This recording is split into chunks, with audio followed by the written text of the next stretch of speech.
Boa noite, pessoal. Professor Davidson aqui. Então, como a gente havia combinado, estou gravando o vídeo para fazer uma partida de xadrez comentada, né? Explicando para vocês alguns detalhes e tal, principalmente para o pessoal mais novato do nosso grupo aí, para pegar algumas técnicas, algumas manhas, entender um pouquinho questão de valor de peça, de trocas, de posicionamento e tudo mais. Tá? Então, eu peguei uma partida que eu joguei hoje e vamos comentar ela, né? A abertura, né, foram os dois peões do rei. Eu saí com o cavalo do rei e as pretas puxaram o peão do bispo, né, F5. Esse é o gambito latão, se eu não me engano, que eu aceitei. Tomei o peão, né, do bispo aí. E aí as pretas saíram com o peão D6 e eu saí com o bispo. O bispo, eu acabei pensando aí em tentar, né, dar um chequezinho atravessado só para ver o que acontecia. Acabou que não acho que foi uma boa decisão, né?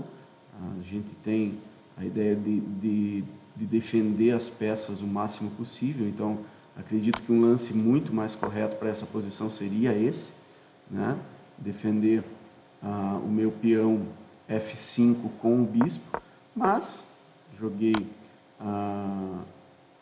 o bispo ameaçando o rei e o meu adversário defendeu com o peão C6, né? E aí eu acabei retornando o bispo, ele ameaçou o bispo novamente com o peão da B, né? Jogou o B5. Aqui é importante a gente notar que foram dois movimentos meus praticamente perdidos, né? Eu perdi tempo nesses dois movimentos, porque eu acabei jogando bispo para cá, bispo para lá, e vou ter que novamente fazer o retorno do bispo.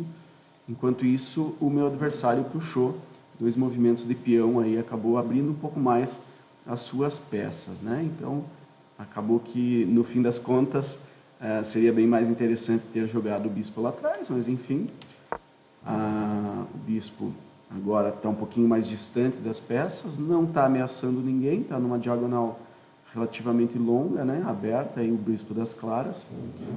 O meu adversário jogou o bispo das claras também para F5, né?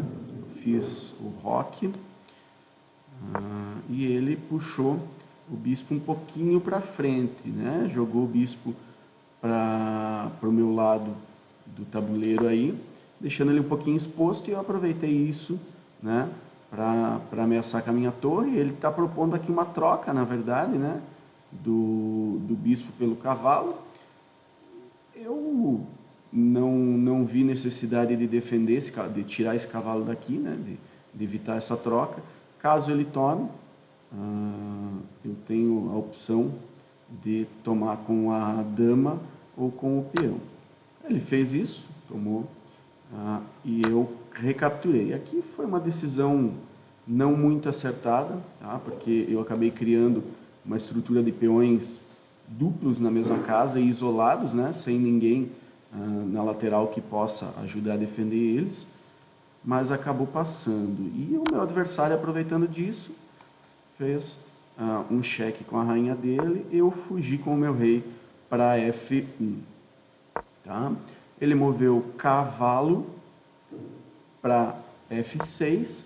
Eu abri o peão para D4, né? Ameaçando, propondo uma troca de peões aqui e fazendo um ataque a descoberto para a rainha dele.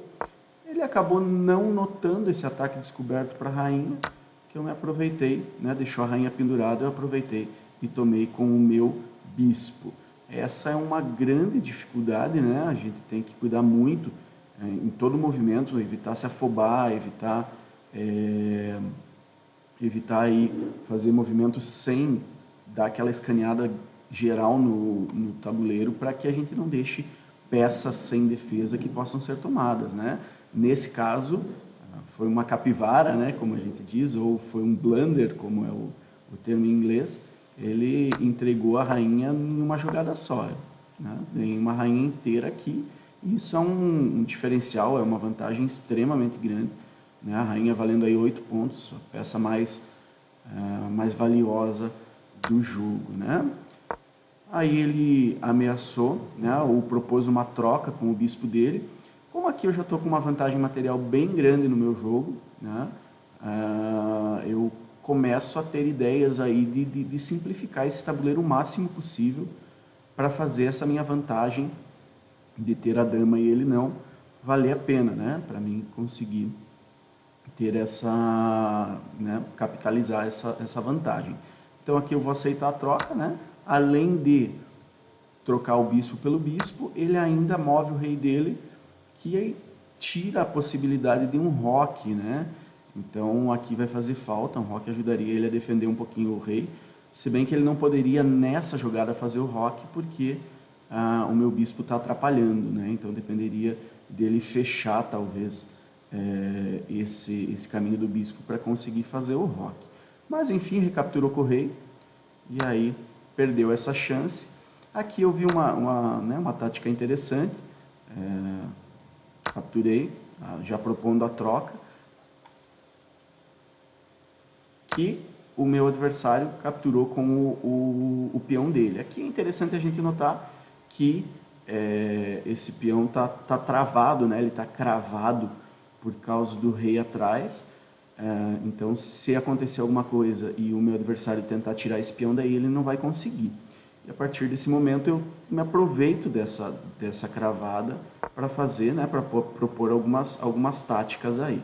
Então tirei o cavalo, né, vamos continuar desenvolvendo minhas peças. O jogo acabou rodando adiantado sem que a gente tivesse tirado todas as peças para jogo, né? Então eu ainda tenho a dama na posição aqui, o meu adversário tem um cavalo parado, né, fora de jogo praticamente, na sua casa inicial. Ele também movimenta o cavalo dele, né, desenvolvendo essa peça. E aqui eu proponho, entre aspas, uma troca de peão, mas essa troca o meu adversário não vai poder fazer, porque se ele tomar, né, se ele tentar tomar esse peão, é um movimento inválido, porque a minha torre estaria, né, colocando o rei dela em xeque. Então ele não pôde fazer isso e ele acabou avançando esse peão, né, para a próxima casa, e eu aproveitei e capturei ele com a minha torre, também dando um cheque aí no rei dele. Ele fugiu para casa D8, levei minha dama para fora também para jogo, né? Ele tirou a torre, acredito que ele tenha notado que se, né, eu ameaçando aqui, a torre estaria logo atrás, então ele tirou a torre. Eu acredito que não foi exatamente uma proposta totalmente interessante dele, porque se ele ameaçou a minha torre aqui, eu poderia capturar com o cavalo, né? E seria mais uma troca. Eu estou em vantagem de peças, não é um jogo muito interessante para ele, e eu ainda mantenho ameaçando aqui, né, esse peão a descoberto, tem mais um peão pendurado aqui. E aí acabou que eu capturei, né, a torre dele direto, levei essa troca lá para a casa dele, para a 8ª coluna. Ele recapturou com o rei, capturei o peão, ele retornou o rei, né? Agora o rei está um pouco encurralado, ele talvez tenha pensado aqui em criar uma rota de fuga para esse rei. Capturei o segundo peão pendurado, né? As peças dele já estão começando a ficar no fim, e ele tirou o rei, né?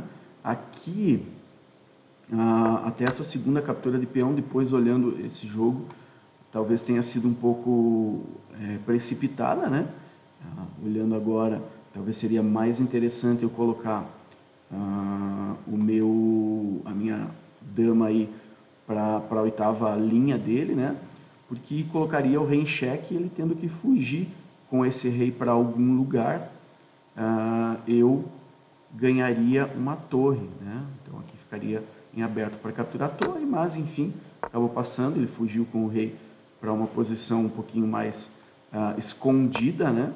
E eu começo a fazer o uso do bispo aí e das demais peças para tentar atacar algumas das peças dele. ele defendeu o cavalo com o outro cavalo. Eu tenho agora 3 atacantes, né, nesse cavalo aqui, que no momento é o que está defendendo o rei dele, que está escondidinho ali atrás. Ele moveu a torre, eu aproveitei para capturar, né, naquela proposta de trocas que eu falei para vocês. Como eu estou na frente do material, vamos trocar essas peças aí, vamos simplificar esse tabuleiro. Ele acabou não poderia recapturar com o rei, né, por causa da dama protegendo atrás, mas poderia recapturar com o cavalo dele. Pegou um peãozinho que estava solto aqui, sem proteção, e aí eu capturei, eu retornei o meu bispo para fazer um cheque a descoberto, para movimentar esse rei dele. Levei minha torre lá para cima, né? Os 2 na sétima, não são duas torres na sétima, mas é uma torre e uma dama na sétima, o que dá um poder aí, um controle bem interessante nessa coluna, né? Ele prevendo que aqui eu teria grandes chances de atacar, ele já começou a tentar fugir com o rei, né? Mas eu também tenho alguma coisa de controle na parte de baixo aqui, então isso dificultou um pouquinho. Puxei o peão para fechar um pouquinho essa casa de fuga aqui, que esconderia o rei dele atrás do peão dele, né? Ele avançou o peão, e aí eu aproveitei para fazer o cheque. Ele fugiu para onde deu, ele teria a possibilidade de fugir para cá também. Acredito que aqui seria né, daria um respirinho um pouquinho melhor, porque na próxima eu levei a dama aqui do lado e deu o cheque mate, né, fechando todas as casas de fuga desse rei. Beleza? Então essa é a partida que eu queria mostrar para vocês. Qualquer dúvida, só me procurar. Obrigado.